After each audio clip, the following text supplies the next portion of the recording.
Olá pessoal, eu espero que esteja tudo bem com vocês. Esse é o vídeo de leituras, o segundo desse ano.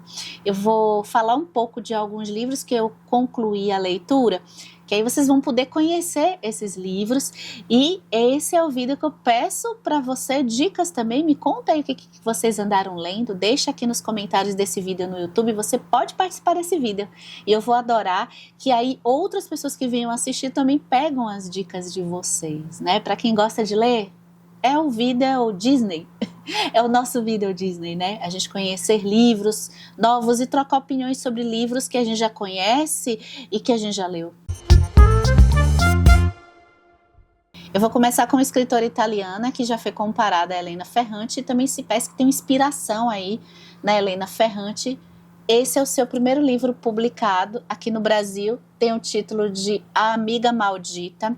Ele tem pequenos diálogos para quem já leu A Amiga Genial, porque a gente vai tratar do tema da amizade, uma infância em uma cidade com muito moralismo, aqui se passando na Itália. A gente tem a Francesca, filha de uma família muito tradicional, aquela família que o comportamento e os dogmas cristãos estão de forma bem fundamentalista no dia a dia dela. A educação dela é pautada em uma proteção, ultraproteção, uma atenção constante com esse corpo de menina que já está naquela iminência de virar mulher. E tem a Madalena, que é uma criança de uma classe pobre e que o tempo todo está na rua, está suja, e ela é julgada o tempo todo, ela é chamada por todos ali em volta de a maldita.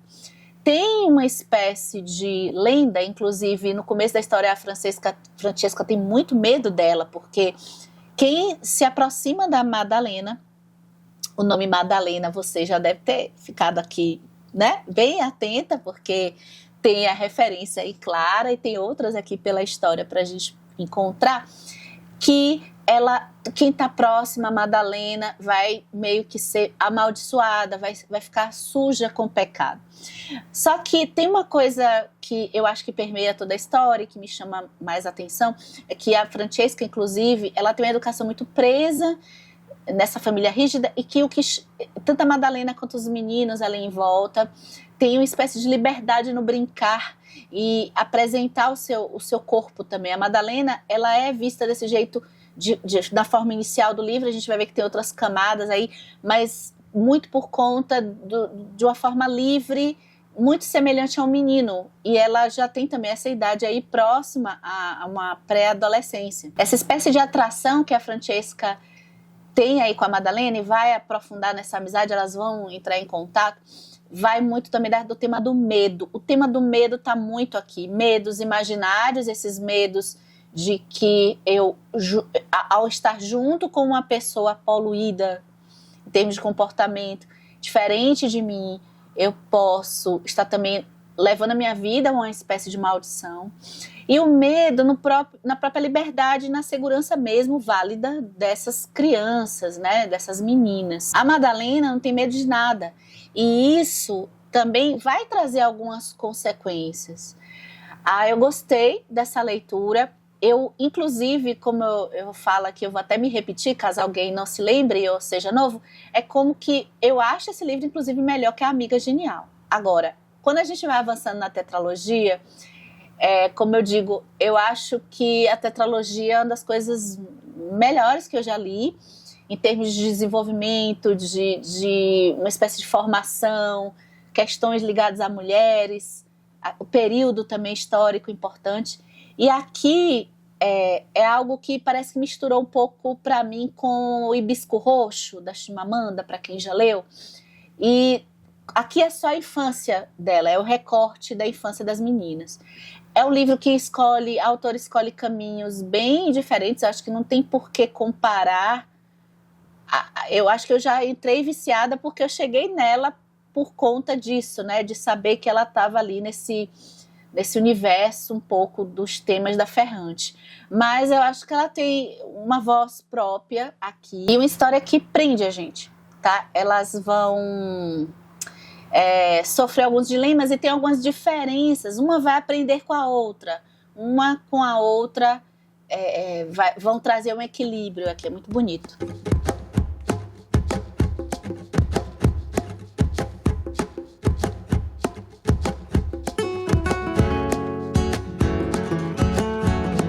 Vamos para um livro de não ficção, Palavra por Palavra, da Anne Lamott, uma professora e uma escritora que eu cheguei a ele por conta do vídeo anterior em que eu adentrei em uma nova trilha de conhecimento que eu estou fazendo desde o final do ano passado, traçando livros que vão em uma espécie de linha de pensamento e depois fica um tempo num determinado assunto.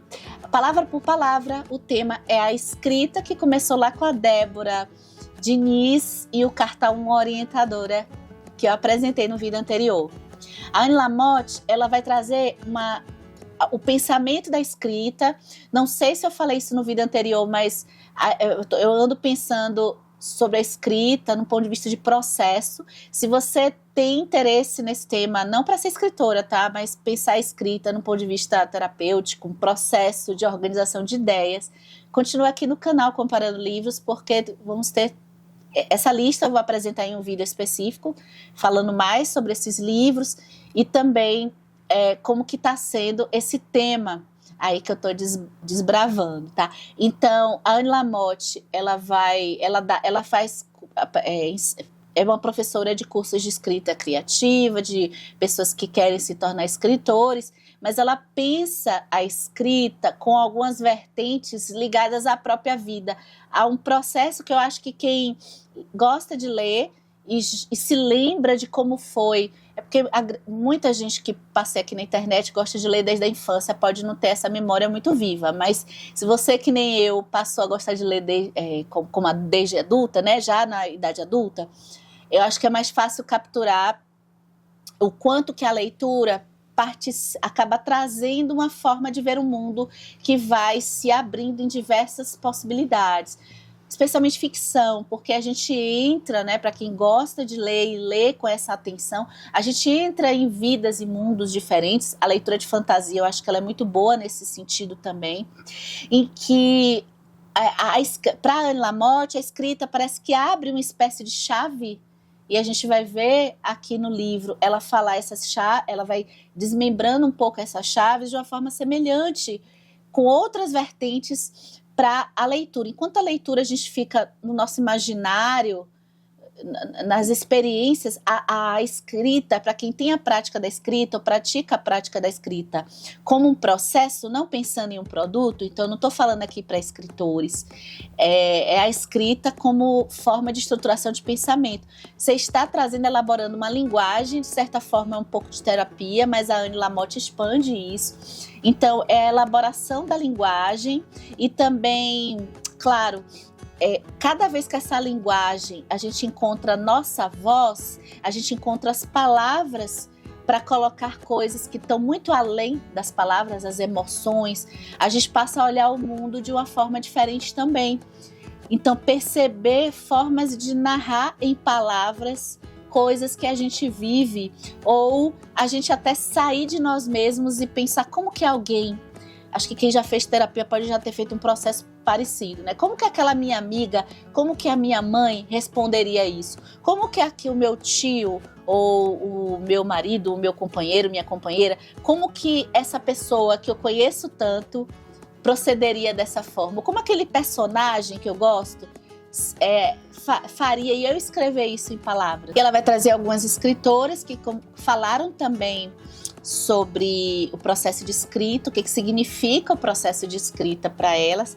Já aviso que a gente sai com uma listinha de escritoras que a gente vai ficar com vontade de ler. Outra coisa também que eu acho legal é como que existe... Ela vai falar também para quem escreve do ponto de vista de publicação também, em determinado momento, mas não é o foco do livro dela.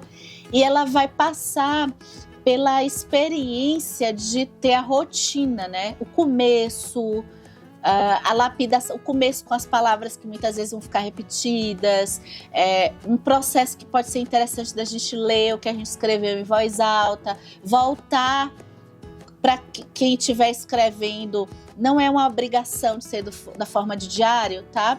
Mas quem está escrevendo, colocar sempre a data do dia que escreveu, porque um ano depois você pode voltar e ver como que você organizou aquilo que aconteceu ou aquilo que você decidiu narrar. Tem uma razão de você narrar aquilo ali. E é um livro que, enfim, eu vou deixar vocês depois, se tiverem interesse, a gente pode ir conversando aqui nos comentários. Ele é cheio de insights que eu nunca parei para pensar que a escrita poderia proporcionar. Bem, a Lorena Jabot, que participa aqui do canal, faz parte de um grupo que está fazendo algumas leituras de clássicos.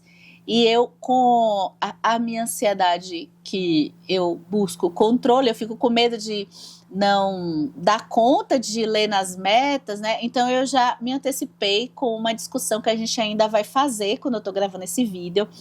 Eu não sei se quando vocês assistirem já vai estar rolando. A gente fica conversando ali pelo WhatsApp, que é a leitura do Gabriel Garcia Marques. E o grupo vai ler, e eu li o Do Amor e Outros Demônios.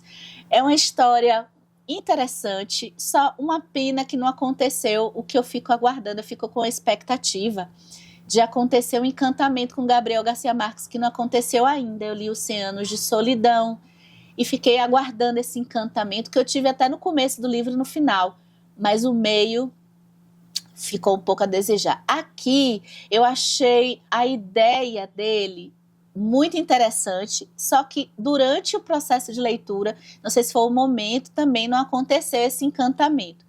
Só que a história acho que vale muito a pena, porque a gente tem aqui o tema do colonialismo misturado um pouco com a questão da religiosidade, em que uma menina, ela vai, nesse lugar, ela vai ser mordida por um cachorro, e vão achar que ela foi infectada com a raiva. E só que essa infecção, as pessoas, o pai, vão entender que ela está, de certa forma, possuída por um demônio. O realismo mágico, acho que talvez todas as obras do Gabriel Garcia Marques a gente encontra. E a gente tem também um tema do amor aqui. Aquele amor idealizado um pouco, e o amor aqui vai envolver a questão religiosa, porque vai ser um padre que vai se apaixonar por essa moça. Então, de certa forma, existe também em volta um pensamento de que essa moça está enfeitiçando este homem, um padre que não pode ter sentimentos de amor por uma moça. Só que no final das contas, o Gabriel Garcia Marques, ele permeia a questão da intolerância religiosa, porque essa moça, ela foi criada em uma família em que a mãe, ela tem outra visão de mundo, ela tem uma visão de mundo em que ela foi para uma vida que ela não deu atenção à filha. Ela não trouxe essa filha para um cuidado dentro da religião cristã, no módulo de civilização. E ela ficou sendo criada, ela foi criada desde a infância com uma moça que era escravizada e o grupo de negros que ela, ou seja, a visão do mundo dela é permeada por religião de matriz africana. E isso tem muita relação com a forma que as pessoas, depois que essa moça morre no começo da história, ela vai voltar e o pai dela vai querer tomar conta dela novamente, vai querer ficar mais presente ali no convívio com a filha. Só que o comportamento dela e as coisas me lembrou um pouco até a Joana d'Arc, quando ela vai para o tribunal, e a forma que ela se comunica faz com que essa espécie de desconhecimento de uma menina que teve outra visão de mundo, né, ainda ajuda mais na confusão das pessoas de acharem que os comportamentos dela são violentos, mas a gente, lendo o livro, a gente vai perceber que tem uma razão deles serem assim. Vamos agora para a poesia, e eu conheci a Emily Dickinson em Poemas Escolhidos. É um livrinho que você pode encontrar nessa LPM Pocket, inclusive essa edição é bilíngue, a gente tem os poemas em inglês e em português. Eu gostei de conhecer a poesia da Emily Dickinson, embora não tenha tido encantamento que às vezes alguns poetas e poetisas me proporcionam. Agora, eu gostei muito de como ela trabalha os elementos da natureza. Geralmente eu gosto muito de poemas com elementos da natureza, porque quando a gente vasculha as palavras, trazendo tempestades, ventos, a biologia, a gente acaba trazendo muita metáfora com a nossa vida. E acaba, eu acho que para mim, acaba sendo fácil me agradar, né? Então, assim, o jogo que ela usa sempre também poemas curtos, eu gosto. Então, a utilização das palavras é habilidosa. Vamos ver aqui a tradução, que foi de Ivo Bender. Eu li em inglês e li em português.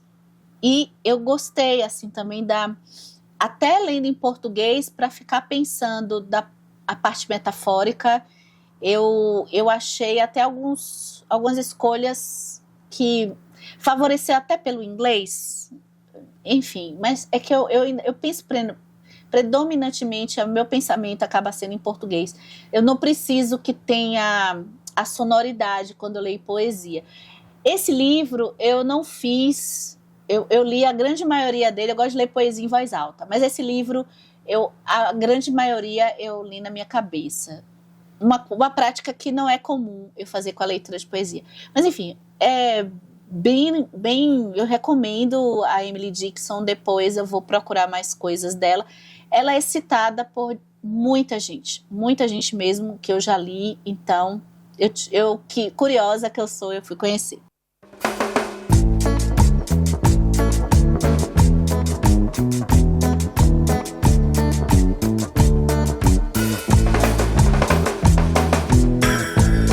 Falar aqui de 2 livros, um de ficção, memórias, outro de não ficção, e que a gente já explora em vídeos exclusivos. O primeiro é o Manual da Faxineira.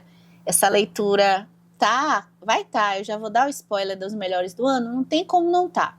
O livro é fabuloso, a leitura também foi feita de uma forma incrível, porque eu pude ler compartilhando, a Lorena Jabot está patrocinando este vídeo, porque esse livro a gente foi trocando os áudios aí no WhatsApp. Então, os contos da Lucia Berling, que foi uma escritora que nasceu no Alasca, viveu um bom tempo no México, também viveu nos Estados Unidos, tem experiência de vida vasta, foi enfermeira, foi faxineira, foi redatora, trabalhou nessa parte de jornalismo, escritora, então experiências de pobreza, de riqueza também, momentos assim contemplativos na vida que ela teve, de desprendimento. Me lembra até a Insustentável Leveza do Ser, o quanto que ela tem uma espécie de leveza para se distanciar de relacionamentos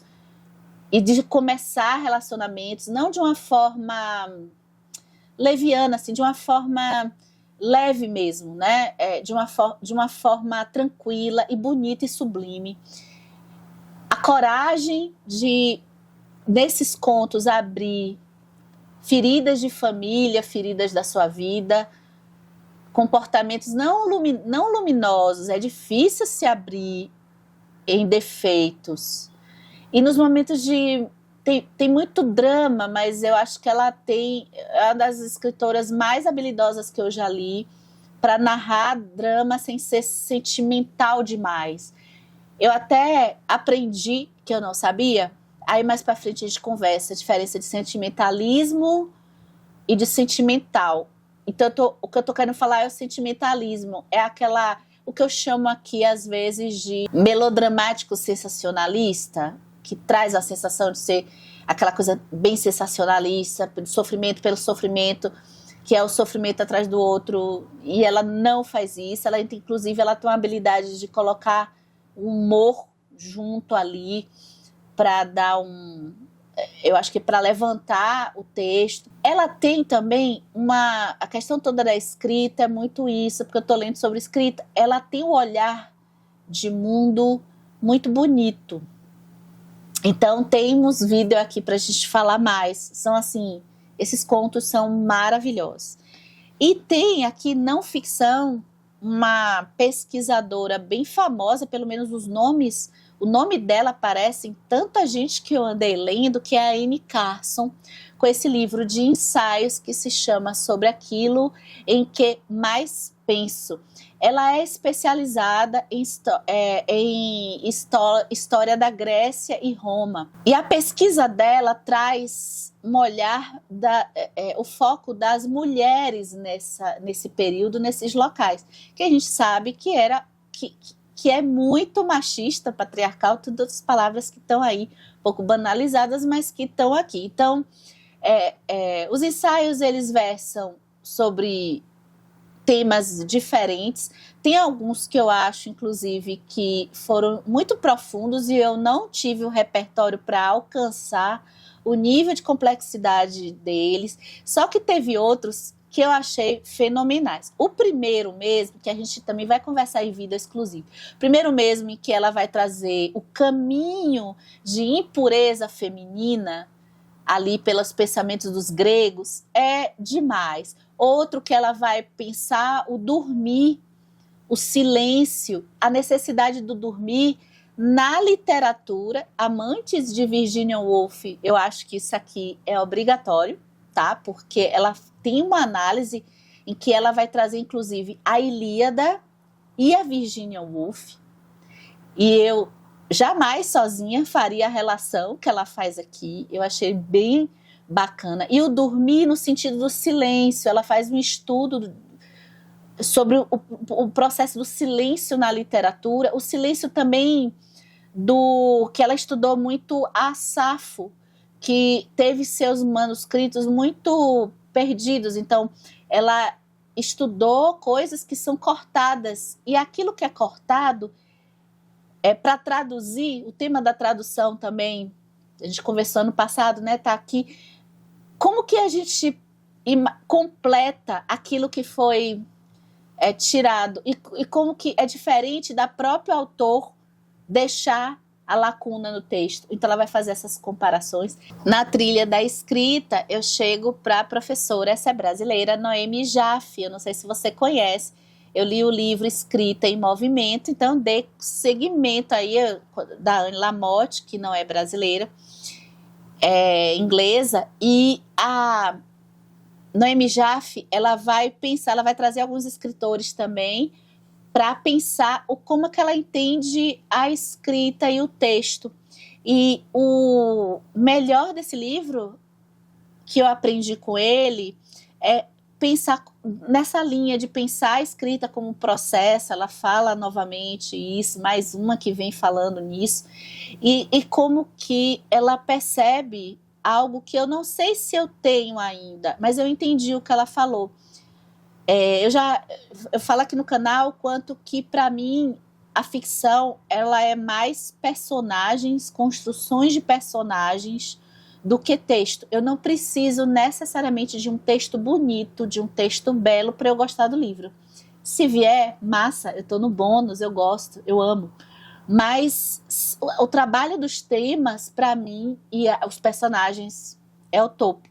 Só que a Noemi Jaffe, ela vai numa linha oposta. Ela diz que a questão é o texto, sim. Para ela, acho que também ela estuda isso, então, para ela é a narrativa. Daí o movimento, são as palavras, ela até diz. É mais a palavra do que a própria frase, do que o próprio parágrafo. Claro que para quem escreve, tem que aprender a estruturar tudo isso. E esse é um livro que eu recomendo para você que gosta de ler. Porque se você tem hábito de escrever, de escrita, como processo ou não. Por quê? Porque ele ajuda a gente a perceber melhor as nossas impressões de leitura. Observando os valores que a Noemi Jaffe vai abordar, que para ela são importantes em um texto literário. Então, por exemplo, ela vai falar sobre simplicidade, é um tema que a gente já conversou aqui no canal. O que ela entende de simplicidade? Então, texto de uma frase que vai ter a página inteira? Será um Saramago? Ou é algo que pode alcançar muito mais pessoas de forma mais simples? Ela vai falar da originalidade, por que tem livros que a gente lê e quando a gente, tudo bem, a primeira vez a gente lê, puxa, que legal, aí daqui a pouco a gente lê, quanto mais a gente lê, passa um outro autor falar do mesmo assunto, mas a gente diz assim, poxa, mas isso aqui eu não gostei, isso aqui tá igual. Claro, a gente tem que olhar a questão do tempo também, mas pra gente tá igual. Mas tem temas que, se a gente for olhar, a literatura tá sempre falando. Eu vou dizer alguns, né? Amor, morte, a separação amorosa. Esses temas, por que a gente às vezes lê um livro, mesmo que a gente já tenha lido mais de 100 que tratasse do tema do amor, a gente pega é o mesmo tema e a gente se encanta novamente.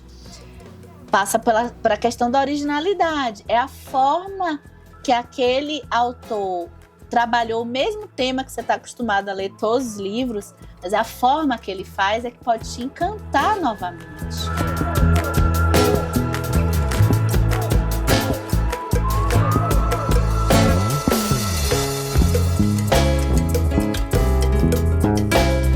Próximo livro temos vídeo para ele, Doppelganger, Naomi Klein, o livro que atualmente acho que é o livro do ano, pelo volume de coisas que eu aprendi, gente, que estudo é esse?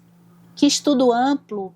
Doppelganger é o duplo, o tema do duplo, em que ela vai esmiuçar no que ela chama de pessoas que atravessam o mundo do espelho. E pode ser até nós mesmas.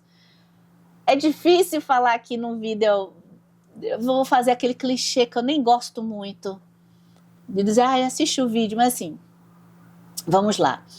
A Naomi Klein, ela vai chegar em um tema que com certeza me atravessa você, e que de uns anos para cá, aquelas pessoas que se enveredaram por teorias da conspiração, até nós mesmos, em que tudo parece que virou duplo, né? Duas opções. A polarização política, tá? Partindo aí da polarização política. Possivelmente você conhece a Naomi Wolf, que escreveu um livro chamado O Mito da Beleza. O ponto de partida da Naomi Klein é que ela já desde antes dos anos 2010, ela é confundida, acho que a primeira vez começa ali por volta de 2010, ela é confundida com a Naomi Wolf. Ambas são críticas, estudam o capitalismo, fazem críticas. A Naomi Wolf, eu li O Mito da Beleza, se você leu, acredito que, ou já ouviu falar, porque a Naomi Wolf ela é muito mais famosa que a Naomi Klein, a autora do Doppelganger, e a Naomi Wolf, a crítica do capitalismo vai na linha do feminismo, o ponto de partida dela foi esse. A Naomi Klein, a crítica ao capitalismo foi na linha do foco das crises climáticas e da crítica às grandes marcas multimilionárias. Só que elas seguiam pontos semelhantes e vão meio que se espelhar em direcionamentos opostos. O principal que ela vai trazer também literatura, trazer análises que misturam, eu acho que a filosofia, um pouco de psicologia, um pouco de estudo social, desse fenômeno em que se transformou esse mundo que a gente vive hoje, em que muitas pessoas próximas a nós, ou até que a gente acompanha virtualmente, a gente não entende a virada, ou com certeza cada um, independente os lados que estejam, percebem discursos como absurdos. Então, o que é isso? Como que pessoas podem dar uma virada no modelo de pensamento, nas convicções de vida e cair em histórias mirabolantes, em teorias da conspiração, e como que são elaboradas essas teorias, né? É algo que a gente vem conversando. O ponto de partida são fatos. Aqui ela explica de uma forma muito melhor, que eu gostei, né? O ponto de partida são fatos verdadeiros. Então, são junções de fatos verdadeiros que são ligados de uma forma a levar a uma conclusão mirabolante que não faz sentido algum. Eu dou o exemplo aqui de um que não é criação minha, eu peguei com o pessoal da Tuba no Bali, que você pegar, por exemplo, uma pessoa que morreu num acidente de moto, um exemplo, ela morre e você diz assim, ó, essa pessoa morreu num acidente de moto, verdade, fato, essa pessoa bebeu água durante o dia, verdade, fato, e você chega à conclusão, água mata a pessoa, foi a água que matou a pessoa, a água que ela bebeu, porque se ela bebeu água, então, e ela morreu ali no acidente, foi a água que matou a pessoa. Então, eu estou dando esse exemplo absurdo, que eu acho que todo mundo vai achar que é absurdo, porque a lógica dessas teorias partem muito de fatos, né? Sim, a pessoa bebeu água, teve um acidente, então foi a água que matou a pessoa. As ligações são assim. E, bem, gente, eu vou falar mais o quê? Esse livro também, ele trouxe algo muito novo, que eu acho do melhor dele, que isso eu não tinha relacionado, de quais são as causas. Por que você, a gente pode cair nisso, a gente pode cair, outras pessoas podem virar para esses discursos. Quais são os fatores? É interessante perceber isso. Ela traz o principal, que é a cultura do medo. Desde o final da década de 90, tem um intelectual que eu acho que não tem publicação aqui, eu li uma parte do livro dele, um capítulo uma vez, que se chama Frank Furedi, que estuda a estrutura que ele chama de cultura de medo, e que vai desencadear até no Jonathan Haidt, que escreveu esse livro incrível, que a gente já conversou em vídeo de leituras, que é A Geração Ansiosa, dessas crianças indo para a idade adulta, né, para a adolescência, e o aumento dos transtornos mentais, das doenças mentais. E ele aponta muito essa hiperproteção, enfim, e o uso de redes sociais, e o aumento dessa cultura de medo, em que as informações vão chegando até nós de uma forma ampla. O Harari fala isso também no Nexus. O volume de informações é grande e, por conta disso, a violência, as histórias de violência chegam até nós e nos traz uma sensação, e também é um fato, de que a gente está em perigo. Outro ponto que ela fala, quer dizer, aumenta essa cultura de medo, então, e as políticas públicas se tornam insuficientes para melhorar as situações de muitas das famílias, das pessoas no dia a dia. E vários políticos de esquerda chegaram ao poder que traziam essa esperança de melhorar muitas coisas. E isso não aconteceu. Então, ir para um lado oposto, absurdo, se torna mais fácil diante do medo. O medo paralisa a gente que já passou por situações que a gente se sentiu com muito medo de perder a vida, ou que alguém muito próximo de nós se prejudicasse, a gente sabe o quanto que a gente fica fragilizado. Então, esses discursos se aproveitam muito dessas pessoas que estão nessas situações de maior fragilidade. Ela vai falar também da instrumentalização de crianças, né? Como algo que, dentro dessa parte do medo, mas dentro dessa cultura do medo, pessoas que têm filhos, o nível de preocupação é ainda maior, porque a grande maioria de pais e mães falam muito isso, né? O quanto que ficam desesperados e se sentem... Outro dia eu estava na minha aula de Krav Maga e um colega, ele comentou quanto que ele, depois que ele se tornou pai, ele fica com muito medo da reação que ele pode ter em defesa com pessoas, porque ele pensa muito em voltar para casa, porque o filho precisa dele. Enfim, tem coisa mais no vídeo, tem a coisa da blogueirinha fitness que você gosta. Então, Será que isso realmente é legal? Acompanhar e essa coisa da saúde, quer dizer, você pensar sempre, a gente vai pensando sempre de forma, a internet faz isso, né? Individual. É o meu perfil, eu que sou o máximo, são os meus likes, né? E o comportamento da nossa vida acaba passando cada vez mais com uma visão individualizada, sem pensar em soluções coletivas, né? Então tá tudo aqui, isso aqui é maravilhoso. Um livro também esse aqui eu achei que foi até mais difícil do que o Doppelganger. Doppelganger, a gente vê que é uma pesquisa séria, complexa, e esse aqui é um livro mais famoso, é o Hermann Hesse, que sempre vai trazer temas assim, bem, de certa forma, espiritualizados. O Lobo da Estepe, que eu cheguei por conta do Doppelganger. O tema do duplo vai ser tratado aqui. O Heiler, que se enxerga como uma espécie de lobo da estepe, que é o lobo da estepe.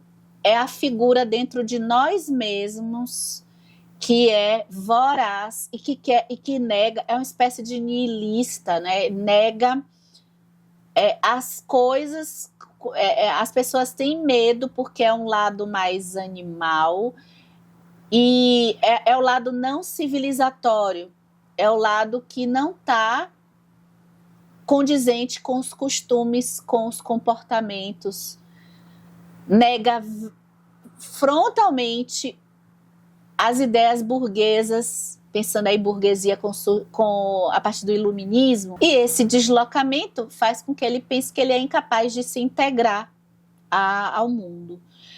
Ele vai ter uma provocação um dia que ele está saindo de noite, que ele vê ali umas mensagens meio que convidando ele para uma espécie de teatro mágico. E a partir desse momento o negócio fica um pouco maluco, porque ele vai para ter uma experiência um pouco meio surreal, que a gente fica meio que na dúvida se é verdade ou não. É esse tipo de livro, para você saber se você for atrás dele. E que nessa experiência a gente vai ver muitas reflexões. E eu acho que pensamentos sobre essa coisa da alma humana, da parte espiritual. E o que eu mais gostei dele é porque essa coisa de dualidade, polarização política, no final das contas, o Hermann Hesse ele tem uma influência aí do Jung, que pensa muito nosso mental com arquétipos. E que pensa também tudo isso de uma forma múltipla. Existe uma pluralidade, a gente precisa condicionar nosso pensamento, nossa mente, para voltar a pensar na forma que também as culturas africanas pregam, de que tem muito mais a ver com a encruzilhada do que num beco sem saída ou numa bifurcação. A gente não só tem dois caminhos a seguir, a gente não só tem dois posicionamentos políticos, a gente não só tem bem e mal, a gente tem uma multiplicidade de coisas, ambivalências, complexidades, e que a gente tem que aceitar que muitas vezes não tem aquela solução bonita que a gente quer, não tem o iFood, o aplicativo, trazendo o negócio para a gente pronto, não tem um aplicativo de música colocando a música que a gente quer na hora que a gente quer. A vida não é assim. Então, parece que a internet vai nos educando para cada vez nos limitar mais. Juntando esses livros, eu estou aqui falando um pouco isso, parece que nos limitar mais. E o livro que a gente comentou, Shoshana Zuboff, peraí que eu vou trazer. Shoshana Zuboff é uma professora muito conceituada que começa a trazer esse pensamento que eu estou elaborando aqui com vocês, no ponto de vista da tecnologia, né, que ela chama do capitalismo de vigilância, ascensão das big techs, e a tecnologia, no ponto de vista material, nossa, não só a internet, trazendo tantas facilidades, e pode ser que a nossa cabeça não esteja conseguindo mais a entender emoções, daí as questões mentais se alastrando como estão. Principalmente pessoas jovens. As nossas emoções, os nossos sentimentos não são como a gente gostaria que fosse politicamente corretos o tempo todo. E que isso é bom, isso é ruim, isso aqui eu não tenho preconceito, claro, ninguém quer ter, mas as coisas não são assim. A gente carrega também algumas Eu acho que da nossa espécie, a gente tem uma coisa meio de sobrevivência, e por conta disso nem tudo é 100% cultura. Tem muito cultura, mas nem tudo é isso. Então, eu acho que isso aqui, eu acho que eu preciso reler daqui a alguns anos, novamente. Eu quero também ler pessoas que estudaram esse livro, muita coisa que eu não absorvi, mas eu gostei da proposta. Quer dizer, não é o tipo de livro de ficção, eu não considero esse livro. Acho que ele fez uma de Dostoiévski, mas eu particularmente gosto dos livros do Dostoiévski mais. Ele, na verdade, quis fazer um ensaio nesse livro, O Lobo da Estepe. Então traz a história desse homem passando por essas reflexões aí.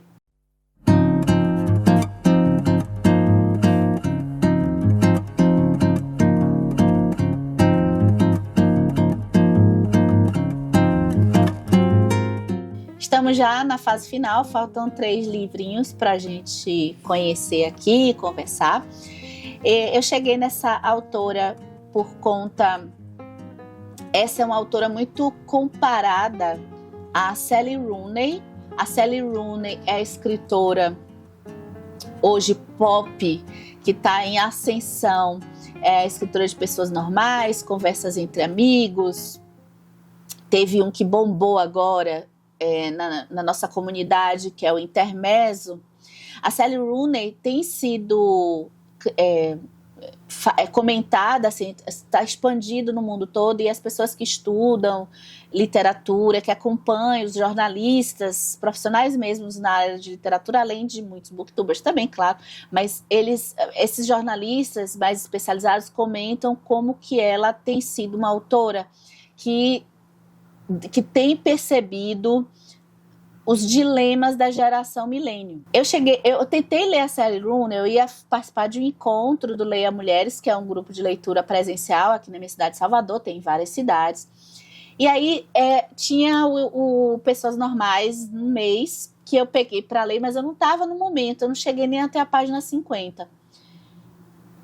E depois eu quero voltar para tentar ler a Sally Rooney de novo. Eu acho que esse estilo, para falar do livro que eu quero falar agora, eu acho que esse estilo de leitura não é um estilo dos meus preferidos, mas eu gostei de conhecer, e eu acho que tem alguns autores que vão conseguir fazer esse estilo que eu gosto. O que eu estou chamando desse estilo?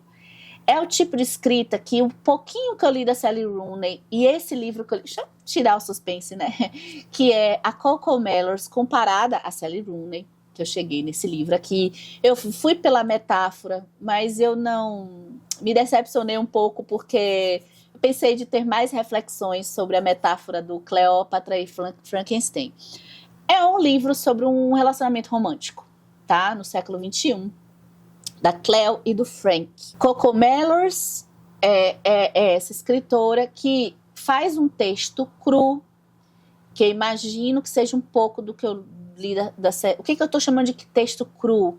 Na verdade, é um livro que ele é pautado puramente no enredo e nos diálogos. As coisas são colocadas de forma direta. Eu não percebi ainda, pode ser que depois eu entre lendo a Sally Rooney ou outras autoras desse estilo contemporâneo, que não tem uma beleza de texto narrativo, uma emoção tão forte, mas uma vez que se elas, né, quando eu entrei nesse texto, eu fui com esse olhar, se elas estão buscando, no caso da CoComelon aqui, eu entendi que a gente tem um pouco de milênio e a geração Z, que torna a coisa talvez um pouco mais pesada, porque eu estou falando aqui de transtornos mentais, de depressão, a comunicação ainda mais complicada. O Frank, ele tem quase 40 anos e ele vai, em um dia, na noite de Réveillon, se encantar pela Cleo, que tem 20 e pouquinhos anos. A geração milênio aparece aí como aquela geração que... pensando em homens, né, já está... que a geração milênio, ela não teve a promessa profissional assim, mas como o Frank já está perto dos 40, ele tem um sucesso profissional, assim, ele alcançou algo bem profissionalmente, mas ele precisa se manter. E a coisa da juventude, né? Para um homem de 40 anos estar com a mulher de 20 é maravilhoso. Ele gosta muito da Cleo. A Cleo é o tempo todo colocada aqui como uma mulher muito bonita. É aquele que eu sempre... A minha referência sempre vai ser Nastasha Filipovna, do Idiota Dostoiévski.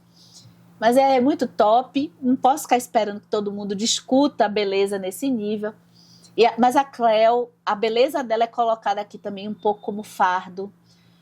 E essa primeira interação deles é uma interação que tem um diálogo bem interessante.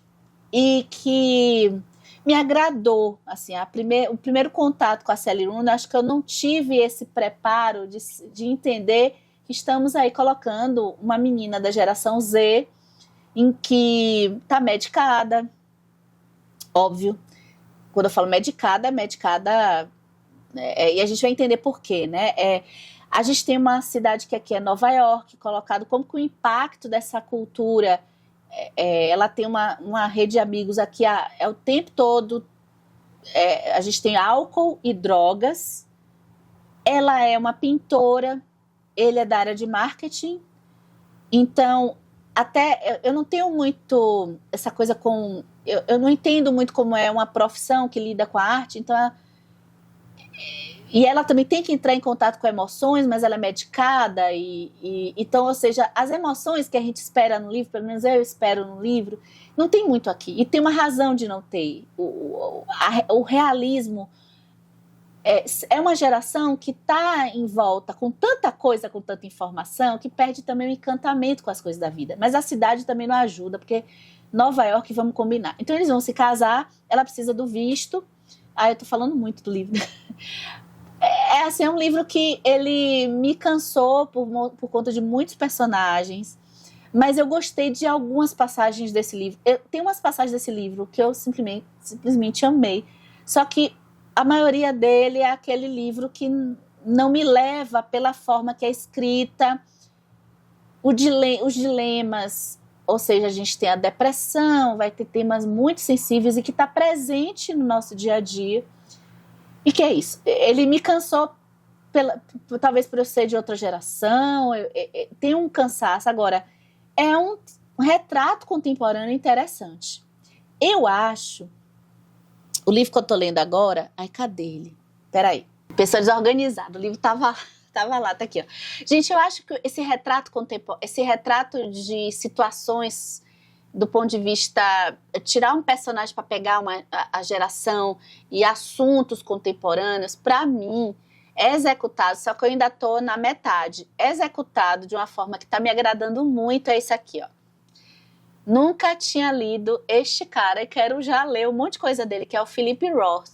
E eu estou lendo a Marca Humana. A gente ainda vai conversar sobre a Marca Humana no próximo vídeo de leituras. Dá uma olhada se você está inscrita ou inscrito. Quando eu peguei o Philip Roth, não tem relação nenhuma com a Coco Mellors, tá? Mas quando eu peguei o Philip Roth, eu vi, eu acho que era isso que era para eu estar numa história mais bem montada, já que o tema é eu colocar de forma afastada esses dilemas. Para mim, o Philip Roth é a forma que talvez eu estivesse esperando aqui sem ter consciência disso. Aí vem para um livro de poesias que eu gostei. Também não foi esse encantamento todo que eu já comentei em outros autores, como Manuel de Barros, tem até a Noêmia de Souza. Eu conheci a Audre Lorde, tem poemas que eu gostei de ter lido, senti algumas coisas. Eu acho que tem muito essa melancolia de desespero, de perda, de ausência. É sempre a dor de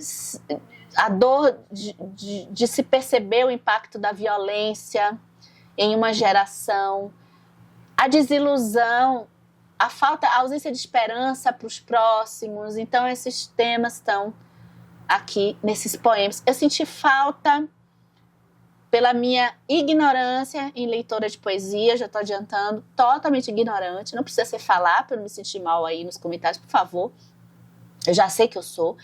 Percebi falta de ritmo, eu não sei, tem alguns poemas que a gente vê que tem uma espécie de ritmo, inclusive até a Noêmia de Souza, que é uma poetisa que tratou de temas de negritude, trouxe isso, o ritmo, sabe? Que aqui tem uma estrofe longa, outra curta, né? Ignorância minha, eu senti essa falta e tá aqui para eu voltar. Eu quero colocar algumas partes que eu gostei muito, alguns trechos de poemas nas minhas memórias do mês. Eu tô fazendo uma espécie de diário de memórias. Depois eu mostro. E para terminar, na trilha de leitura, depois a gente conversa mais. Esse eu acho que, puxa vida, que legal. Agora eu achei ele mais abstrato de todos esses que eu li, do tema da escrita, que ela é argentina, que é a Bettina Gonzalez, com A Obrigação de Ser Genial. Ela parte da Virginia Woolf, dessa coisa de o que é uma mulher escrevendo, a necessidade de uma estrutura mínima, até mentalmente, para essa mulher poder se dedicar à leitura, porque que, na visão dela, as mulheres, quando vão escrever, já estão com o desejo de fazer, já que elas estão usando o tempo delas para escrever, então tem que sair uma coisa maravilhosa. Então a cobrança é maior. Eu gosto muito como ela trabalha o tema do silêncio, os começos de história. Ela traz até uma espécie de teoria, são ensaios, tá, gente? Ela traz até uma espécie de teoria dos tipos de começo. Para quem gosta de ler, vai adorar. Porque tem pessoas que escolhem começar com uma frase de impacto. Ela acha, inclusive, que os melhores livros são aqueles que no começo já direciona, parece que tudo que a sua narrativa vai seguir. E eu lembro muito de Machado de Assis, quando a gente fez a nossa trilha de conversa dos contos de Machado de Assis, dos temas que Machado de Assis aborda nos contos dele, a gente falava de como que terminar de ler um conto de Machado de Assis e voltar para o começo é muito importante, parece que tudo fecha. E ele faz o começo parecendo que ele rodou para o final, parece que ele escreveu, terminou, voltou e reescreveu o começo, para fazer espécie de ciclo, né? Então, é outro livro sobre o tema da escrita que eu gostei bastante. Eu só achei assim que muitas coisas aqui para mim ficaram um pouco abstratas, assim. Ela dá exemplos, sim, só que é a organização das ideias dela. Esse livro que eu li, ele foi traduzido por Silvia Massimini Félix. Eu já ouvi falar dela. Ele tem um prefácio da Andrea Del Fuego, que é a escritora da Pediatra, um dos meus livros contemporâneos preferidos. Eu acho que a gente terminou nossa incursão aí nesses 12 livros. Me conta aí que se vocês gostaram, já leram alguns desses. Se vocês se interessaram em ler alguns desses e por quê, a gente continua a conversa aqui nos comentários do YouTube e até o próximo vídeo.